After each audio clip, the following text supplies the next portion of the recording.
Muy bienvenidos, mis queridos telepensantes.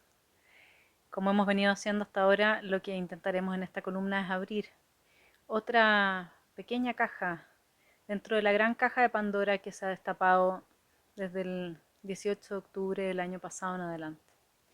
Ustedes se han preguntado, ¿no es cierto?, por qué no hay gente condenada, o prácticamente no hay gente condenada por la quema de las estaciones de metro. ¿Qué sucede con el Poder Judicial? Todos sabemos que hay problemas mayores y tengo a un colaborador que intensamente ha venido reflexionando conmigo desde hace un mes sobre cuáles son las estrategias que hay de parte de jueces activistas al interior del Poder Judicial para en definitiva dejar libres una y otra vez a los responsables de los ataques al metro, eh, de todo lo que ha sido, ¿no es cierto?, esta revolución de baja intensidad que poco a poco va ahora dando el gobierno hasta el punto que algunos ya están mostrando su cara diciendo que hay que llamar elecciones anticipadas, ¿no? Y la opción parece ser mala, porque parece ser que sin elecciones anticipadas, con un gobierno que no está gobernando, hay una alta probabilidad de que, en definitiva, se genere un colapso final, sobre todo si es que el Tribunal Constitucional declara inconstitucional el segundo retiro de fondos, lo cual tendría que hacer, digamos, ¿no? Porque es inconstitucional.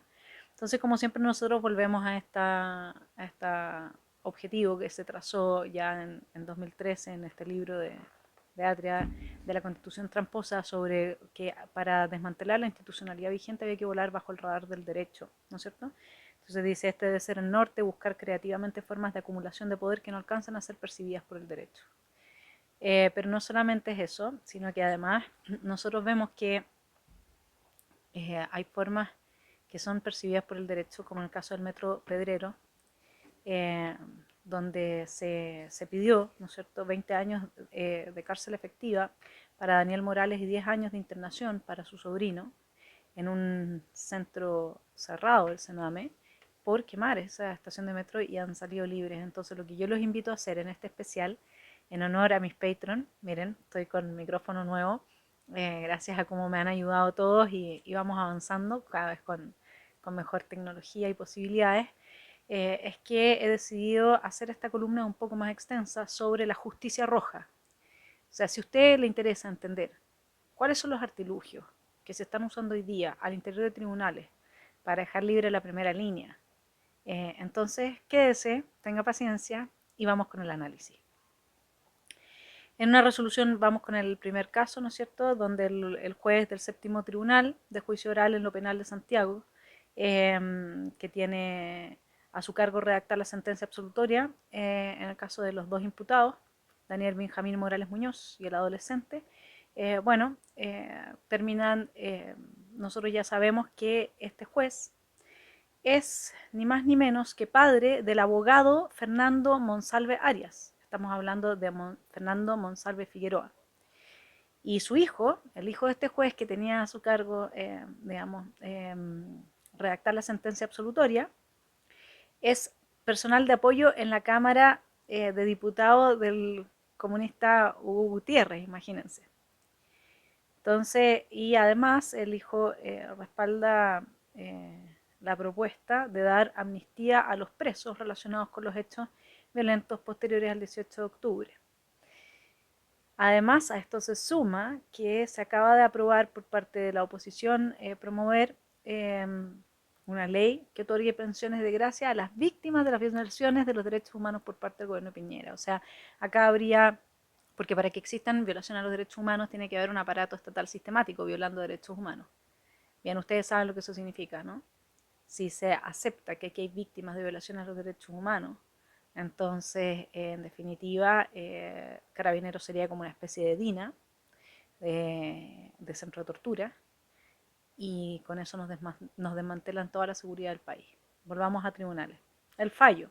Se sostuvo por parte del tribunal, en el considerando 16º, que el no precisar en forma clara de a dónde se obtuvieron las evidencias y de no dar cumplimiento a lo que imperativamente le impone el Código Procesal Penal en cuanto al análisis y conservación de la evidencia, como lo establece el artículo 187 y 185 del mismo Código. ¿Qué es lo que pasa en el fondo? Que lo que se está diciendo es que habría un problema en el procedimiento por el cual se obtuvieron las pruebas que tendrían que haber facilitado la condena de estas dos personas que quemaron el metro. ¿Por qué? Porque la razón para absolver es que no hubo concordancia entre las fechas en que se creó la cadena de custodia con los videos y la fotografía, ¿no? Y uno dice, bueno, pero además hay otro problema acá. No solamente se está usando permanentemente este artilugio de que se estaría faltando el debido proceso en la obtención de las pruebas, sino que además son los tribunales, a ver, en el proceso, lo que tiene que suceder es que las pruebas, la legalidad de las pruebas, se ve en los juzgados de garantía, que son previos, que son anteriores al juicio oral. Pero acá no está pasando eso. En los juzgados de garantía, las pruebas están siendo validadas y luego cuando llegan al juicio oral, el juez decreta la prácticamente nulidad, ¿no es cierto?, del avance del proceso condenatorio, producto de que habría algún problema de procedimiento en la obtención de la prueba. Entonces, bueno, el Ministerio del Interior presentó un recurso de nulidad diciendo que en realidad lo que está pasando es que se está confundiendo la prueba ilícita con la prueba ilegal o irregular. Y que en el caso puntual de este proceso corresponde solamente a errores en las formas de las cadenas de la custodia, ¿sí? Entonces, me decía esta persona que me ha ayudado mucho a trabajar este tema desde adentro del sistema, que debiera de ponderar el contexto en el que fueron recibidos estos videos, que por lo demás son filmados, ¿no es cierto?, son filmaciones del propio Metro, o sea, de la empresa Metro. El contexto en el que los funcionarios policiales estaban exigidos al máximo en esas fechas, ¿no es cierto? Por lo tanto, un error en la fecha de la cadena de custodia de los medios de prueba no puede ser causal de los vicios en el procedimiento, porque las fechas incluso son cercanas, o sea, en el video está clarísimo que son los dos personajes. Cualquier juez que lo vea sabe que son los dos personajes. Pero no importa eso, ¿me entienden ustedes cómo están actuando estos jueces activistas? Eso no importa. No importa que claramente se vea que esas dos personas, identificadas con nombre, apellido, Ruth, son las que están quemando el metro. Lo que importa es que habría habido un problema un error de fecha en la custodia de los medios de prueba, en la cadena de custodia. Entonces, si este tipo de exigencias se tensionan al máximo rigor que se puede llevar para exigir declarar ilícito un medio de prueba, entonces se podría cuestionar todo como ilícito. Y ustedes me pueden decir, no, pero estás exagerando, estimada filósofa. Y yo les voy a dar otro caso, que es increíble. Este otro caso fue visto por el Tribunal de Juicio Oral en lo Penal en San Antonio el 16 de septiembre de 2019. Resulta que detuvieron a dos personas con los siguientes artículos al interior de su vehículo. Un revólver marca Rossi, calibre 22. Otro revólver marca Rossi, calibre 38. Los dos revólver robados. Una pistola marca Express sin serie visible con cargador. Un kit de conversión marca CAA. Dos cargadores de tambor sin marca calibre 9 milímetros. 46 cartuchos balísticos calibre 9 milímetros. 22 cartuchos balísticos 44 Magnum. 13 cartuchos balísticos calibre 9 milímetros. 12 cartuchos balísticos calibre 38 largo, 86 cartuchos balísticos calibre 22 largo, 11 cartuchos balísticos calibre 32. Y una cantidad cercana a los 4,5 millones de pesos y otras cosas robadas. Bueno, ¿qué quieren que les diga? ¿Qué es lo que hizo? ¿Qué es lo que argumentó, digamos, el tribunal? Que no se pudo demostrar que el control de identidad y posterior registro al automóvil practicado por Carabineros se haya hecho dentro del marco legal previsto por las tantas veces citado artículo 85 y todas las especies ilícitas que se habrían encontrado al interior del automóvil son fruto de esta diligencia practicada al margen de la legalidad. Carabineros al margen de la legalidad. Contrariando lo previsto por esta norma y en consecuencia infringiendo las garantías del debido proceso, libertad ambulatoria e intimidad contempladas en los numerales 3, 7 y 4 respectivamente de la Constitución Política de la República. Bueno, esto conduce inevitablemente a no considerar ni siquiera las evidencias materiales.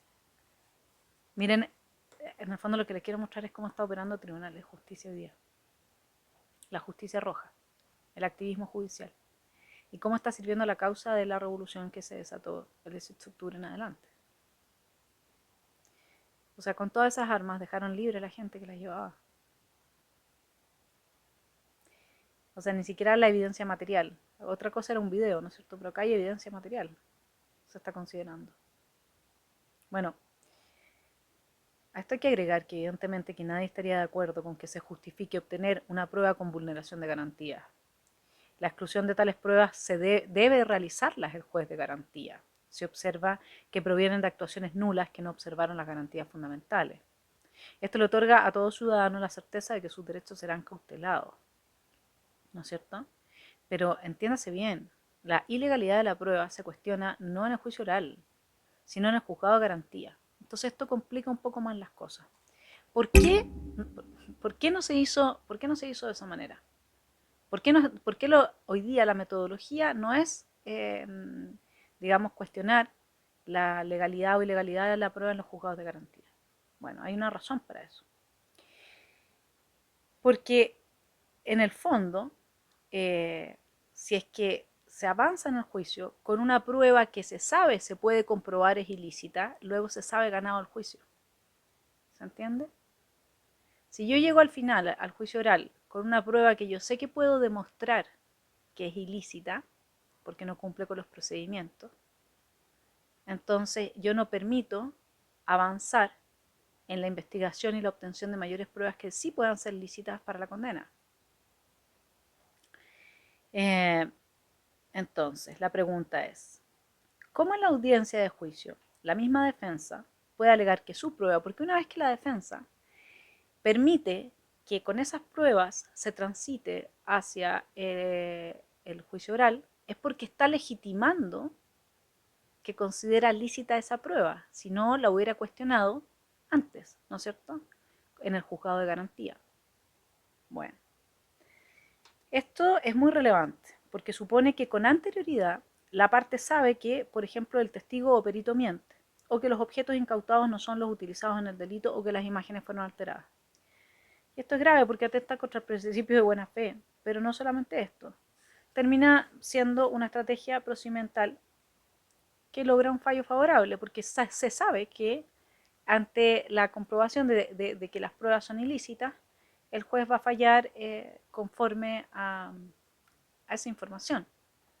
Y eso es un problema enorme, porque resulta que lo que se supone en la justicia es que se puede afirmar la verdad de los hechos. Y que entonces, si se sigue un procedimiento que satisface las exigencias del debido proceso, este tiene un objetivo que es central, que es dirigirlo sistemáticamente a lograr que se determine la verdad de los hechos relevantes para la decisión y que no la satisface en la medida en que está estructurada de una forma que lo que se obstaculiza o se limita es la justicia de la decisión con la que el proceso concluye. No sé si me explico.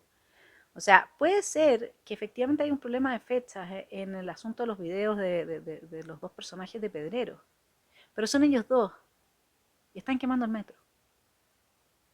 ¿Se entiende? Entonces, si lo que se está buscando es la verdad de los hechos, uno no puede poner la carreta antes que los bueyes. O sea, por un error de fechas, se está dejando libre a dos personas que participaron de la quema del metro y es más, que debieran de quedar mucho tiempo no solamente encerrados en la cárcel, sino que siendo investigados e interrogados para obtener información de cuáles son los grupos a los que pertenecen y qué los llevó a hacer lo que hicieron. Esto no es gente sola, ¿no? 132 estaciones de metro no se queman así de un plumazo en un par de días porque de repente la gente decidió tener acelerantes guardados en su casa y usarlos con ese propósito. ¿Mm? Bueno, el tema es que se supone que un juez no debiera perseguir ningún interés personal ni particular, ni pretender proteger o apoyar a algún sujeto particular. Su posición típica es el desapego respecto a la disputa entre las partes. Entonces, acá uno ve que evidentemente que hay una elección de parte de los jueces. de tomar una decisión favorable a quienes han venido destruyendo el país desde el 18 de octubre en adelante, a algunos jueces, los que son activistas. La pregunta es, ¿cuál es su activismo? ¿Sobre qué base se funda el activismo de estos jueces? Entonces, y esta es la parte que a mí me interesa mucho, que es la parte ideológica, que es la que nos permite comprender qué hay de fondo, en qué piensan, por qué hacen lo que hacen. Bueno, vamos a ir un poco más atrás. Hace unos 2 años el fiscal Abbott comparó la colusión del Tisú con 1000 portonazos, porque la gente se estaba quejando que los portonazos estaban aflorando muchísimo, y entonces dijo que es más. Incluso había que decir que la diferencia entre lo estoy citando, entre quien realiza un portonazo con el gerente que se coludió, es que quien hace el portonazo probablemente tuvo deserción temprana y vive en un entorno extraordinariamente débil. ¿Cómo se explica lo que está planteando Jorge Abbott en sus declaraciones? Lo que Jorge Abbott está diciendo es que cualquier persona que crece en un entorno extremadamente frágil está determinada a ser un delincuente. Claro, o sea, toda la gente de La Pintana es delincuente. Toda la gente de Puente Alto es delincuente. Toda la gente de Los Espejos es delincuente.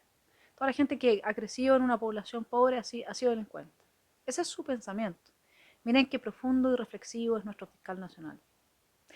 No, lo que pasa es que él adhiere a una ideología, y que la base de esta ideología es el determinismo. El determinismo niega absolutamente el libre arbitrio de las personas. Sostiene que la vida está regida o está fuertemente determinada por circunstancias que escapan al control humano, y así que no hay nadie que sea responsable de lo que hace. Eso es la primera capa que se encuentra a la base del sustrato de cómo deciden jueces activistas que están promoviendo una revolución cuya finalidad es la justicia, entendida en los términos de ellos, garantista. Y les voy a explicar por qué. Para esto voy a ir a Luigi Ferrajoli. Espero haberlo pronunciado bien, si no después me retan en los comentarios. Bueno, este Luigi Ferrajoli habla de que habla del derecho garantista. El derecho vendría siendo la garantía de los más débiles frente a los poderosos. O sea, si yo tengo un auto y alguien me lo roba, esa persona es más débil que yo y yo soy más poderosa. Y ustedes me van a decir, no, estás exagerando, Vanessa. No, no estoy exagerando. Les cuento que la primera tesis sobre los derechos fundamentales, porque acá de lo que se trata en este marco teórico, es de construir o proponer un tercer modelo de Estado de Derecho, que ya no sería el Estado de Derecho liberal, ni el que sustenta un modelo de Estado benefactor. O sea, lo que se está proponiendo acá no es un Estado benefactor que, como pasa en los países capitalistas, respeta las reglas del juego democrático de mercado, porque sin una tampoco hay lo otro, y por lo tanto, a partir de reglas de mercado muy bien puestas, altos niveles de educación, preparación y por lo tanto productividad de la gente, puede prestar derechos sociales a través de un Estado, además altamente eficiente y con una burocracia muy profesional. No, aquí no se está planteando eso. Acá se busca un tercer modelo de Estado de Derecho. Defiende su alternativa a este tercer modelo, que es un modelo garantista, que garantiza derechos universales, y vamos a ver cómo y a costa de qué. Defiende su alternativa con base en las críticas que dirige al Estado de Derecho liberal. Esta propuesta, la del Estado garantista, mencionará, es el resultado de las insuficiencias del modelo liberal del Estado de Derecho. ¿Dónde se encuentran, digamos, estas insuficiencias? En las desigualdades sociales y económicas. La segunda idea es la necesidad de revisar los alcances de la legalidad. La primera es igualar. La segunda, los alcances de la legalidad. O sea, en el fondo, cuando uno lee a este señor Ferrajoli, lo que está viendo es que él hace una inversión de qué es lo que nosotros considerábamos estaba a la base de un Estado de Derecho. Entonces él, en lugar de poner al individuo y sus derechos fundamentales, lo que pone son derechos sociales, porque habla del derecho a la subsistencia. Y dice que eso no se arregla con el estado de bienestar, sino que con un estado social de derecho. Eso es lo que se está buscando. Entonces no es un estado de bienestar, entiéndanlo bien. Acá lo que se está buscando es un Estado social de derecho. Vamos a ver qué es lo que significa. Significa eliminar cualquier tipo de desigualdad económica y social. Significa revisar los alcances de la legalidad. O sea, de alguna forma, toda aquella legalidad o jurisprudencia que no ponga énfasis primero en estos derechos fundamentales, que él considera fundamentales, entre los cuales no está el derecho a la propiedad, lo vamos a ver al tiro, es en el fondo una ley de segundo orden. ¿Mm? Y la tercera idea es el proyecto de la proyección del modelo garantista a nivel global, en virtud de la decadencia del concepto de soberanía. No voy a profundizar en esta tercera idea, pero se las digo muy simple. Muy simple, tiene que haber como un gobierno democrático mundial donde estén participando todos los países y bueno, como el derecho debe garantizar a los más pobres la mejor posición, entonces los países ricos tienen que trabajar para mejorar la calidad de vida de los países pobres. Ese es el trabajo de cada uno ciudadano de un país rico, tiene que estar destinado no a mejorar su propia calidad de vida ni la de su país, sino que la de los países pobres. Esto es garantista. Bueno, vamos un poco más al detalle. Una refundación del Estado social, o sea, ya no es el Estado benefactor, Estado social, sobre la base de los principios de sujeción a la ley, igualdad de los ciudadanos e inmunidad de estos frente a la arbitrariedad, requeriría la distribución de sus prestaciones según la lógica universalista de las garantías de los derechos sociales, en vez de intervenciones discrecionales y selectivas de tipo burocrático como el que hace el Estado liberal con el principio subsidiario o el Estado benefactor, que vaya, ayuda y beneficia a los que lo necesiten. No, no, no. Acá se trata de una lógica universalista de garantía de derechos sociales. El ejemplo paradigmático en esta dirección es la de la satisfacción ex lego en forma universal y generalizada de los derechos a la subsistencia y a la asistencia mediante la atribución de una renta mínima garantizada a todos a partir de una mayoría de edad. ¿Cómo se logra esto? ¿De dónde sale esa renta mínima? Bueno, lo que se hace es, y aquí estoy profundizando en la primera tesis, es decir, cómo nivelamos e igualamos a los ciudadanos. La tesis sobre los derechos fundamentales, porque cada ciudadano tendría derecho a esta renta mínima y tendría derecho a una asistencia y subsistencia generalizada y dadas universalmente. Pero claro, los que trabajen, los que le vaya bien, difícilmente van a tener esa renta, digamos. O sea, lo que van a hacer es trabajar, les va a ir bien y les van a cobrar impuestos tan altos que permita sostener a los que no les va bien, a los que no quieren trabajar, a los que prefieren vivir de esa renta mínima, ¿cierto? ¿Cómo se llama eso? Cuando uno trabaja gratis y obligado y forzado por la coerción, esclavitud. Entonces, ahí dice nuestro amigo italiano Luigi Ferrajoli, una diferencia entre la estructura de los derechos fundamentales y los derechos patrimoniales. Y aquí es donde va. No hay más patrimonio. El sueño de Girardi, pero no aplicado a él, por supuesto, hecho realidad, porque Girardi le va muy bien. Tiene amigos muy ricos, con mucha plata, y yo lo sé. No. Acá de lo que se trata, entonces, es de terminar con los derechos patrimoniales. Y por eso se establece una estructura que los diferencia a los derechos fundamentales de los patrimoniales, dejando a los de patrimoniales en un rango de segundo orden. Entonces, ¿cuáles serían estas diferencias estructurales? Los derechos fundamentales son universales, reconocidos en igual forma y medida, mientras que los patrimoniales son singulares, reconocidos en diversa calidad y cantidad. Los derechos fundamentales son indisponibles. Acuérdense que estamos hablando del ingreso mínimo ese y estamos hablando de el derecho a asistencia y en el fondo a manutención. Los derechos fundamentales son indisponibles, inalienables, inviolables, intransigibles y personalísimos, mientras que los patrimoniales son disponibles, negociables y alienables. Se acabó la propiedad privada. Se acabó. Los derechos fundamentales tienen por título las normas constitucionales. Eso es lo que se quiere instalar acá. Por eso la nueva constitución. Normas constitucionales que promuevan un Estado social, que dé garantías a ese nivel. ¿Ahora se está entendiendo? Los derechos fundamentales tienen por título las normas constitucionales, mientras que los patrimoniales solo actos jurídicos particulares. Los derechos fundamentales corresponden a obligaciones de hacer por parte del Estado. O sea, el Estado tiene la obligación de sostener, dar asistencia, etc. Mientras que los derechos patrimoniales corresponden principalmente a la no lesión de las relaciones intersubjetivas entre particulares. Entonces, eso es, mis queridos telepensantes, lo que se está promoviendo a partir del derecho garantista, que pretende imponernos una constitución de esa índole.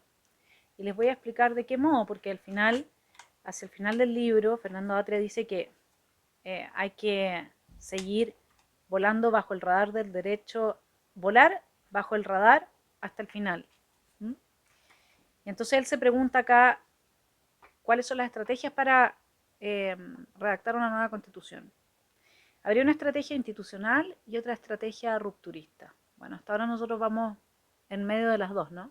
Porque a la aprobación de la paridad de género que no estaba en el acuerdo, la aprobación de los escaños extra para los pueblos originarios que no estaba en el acuerdo formulado como extra, como escaños extra, ya nos está llevando cada vez más lejos de lo que se había pactado inicialmente. Sería este proceso para la redacción de una nueva constitución.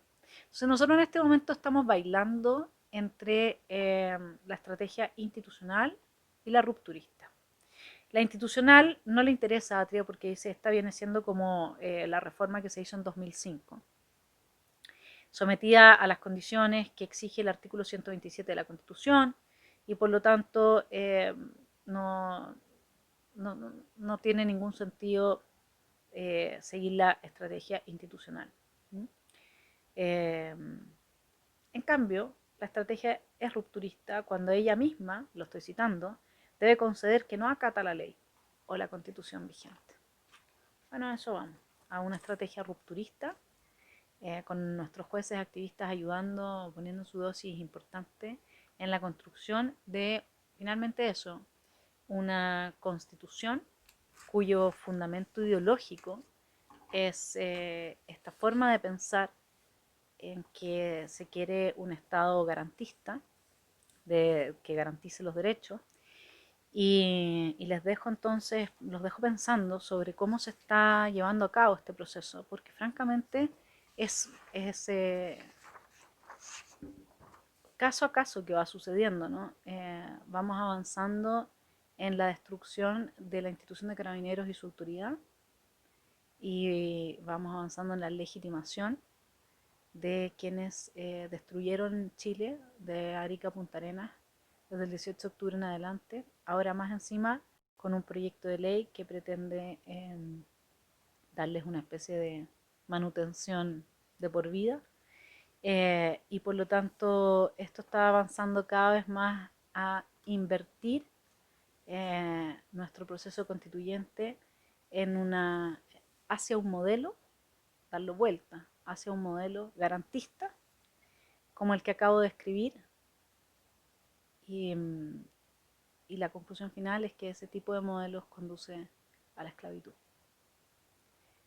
Espero que tengan una muy buena semana, haberles aportado. Este fue un especial Patreon motivado por una persona que, como les contaba, desde dentro del sistema ha venido trabajando conmigo este tema para que pongamos un poco de luz a qué es lo que hay detrás de esta justicia roja y por qué se está fallando del modo que se está haciendo, cuáles son sus estrategias y sus fundamentos ideológicos.